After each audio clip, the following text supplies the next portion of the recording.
नमस्कार विद्यार्थी मित्रांनो, फार्मसी ॲडमिशन प्रोसेसमध्ये डिप्लोमा इन फार्मसी अर्थात डी फार्मचा कॅप राऊंड 1 आहे. अर्थात पहिली प्रवेश फेरी जे आहे त्याचं अलॉटमेंट आहे ते जाहीर झालेलं आहे. म्हणजे कॅप राऊंड 1मध्ये तुम्हाला कॉलेज मिळालेलं आहे की नाही हे चेक करण्यासाठी तुम्ही आता काय करायचं आहे, DTEच्या वेबसाईटवरती जायचं आहे. DTEच्या वेबसाईटवरती गेल्यानंतर कॅन्डिडेट लॉग इनमध्ये जाऊन तुमचा PH25ने सुरू होणारा ॲप्लिकेशन ID, पासवर्ड आणि कॅप्चा कोड एंटर करून लॉग इन करून घ्यायचा आहे.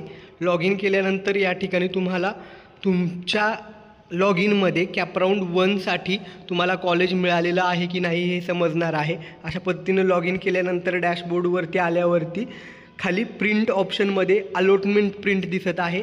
अलॉटमेंट मेरिट प्रिंट 1 अर्थात कॅप राऊंड 1ला तुम्हाला कॉलेज मिळालं आहे की नाही या ठिकाणी अशा पद्धतीनं चेक करता येणार आहे. त्याशिवाय सेम DTEच्या वेबसाईटवरती जर तुम्ही होम पेजवरती गेलात तर होम पेजवरती गेल्यानंतर DTEच्या वेबसाईटवरती तुम्हाला या ठिकाणी इन्स्टिट्यूट अर्थात कुठल्या कॉलेजला कुठल्या विद्यार्थ्याचा नंबर लागलेला आहे, कॅप राऊंड 1चं काय मेरिट आहे हे देखील पाहता येणार आहे. 2025-26 कॅप राऊंड 1 कट ऑफ या ठिकाणी तुम्हाला बघता येणार आहे, कोणत्या कॉलेजला कितीला क्लोज झालेलं आहे.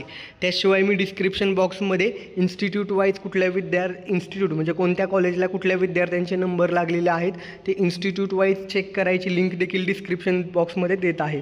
तुम्हाला काय करायचं आहे, विद्यार्थ्याच्या लॉग इनमध्ये येऊन प्रिंट ऑप्शनमध्ये कॅप राऊंड 1 अलॉटमेंट प्रिंटवरती जायचं आहे. तुम्हाला कॉलेज मिळालं आहे का नाही हे चेक करता येणार आहे.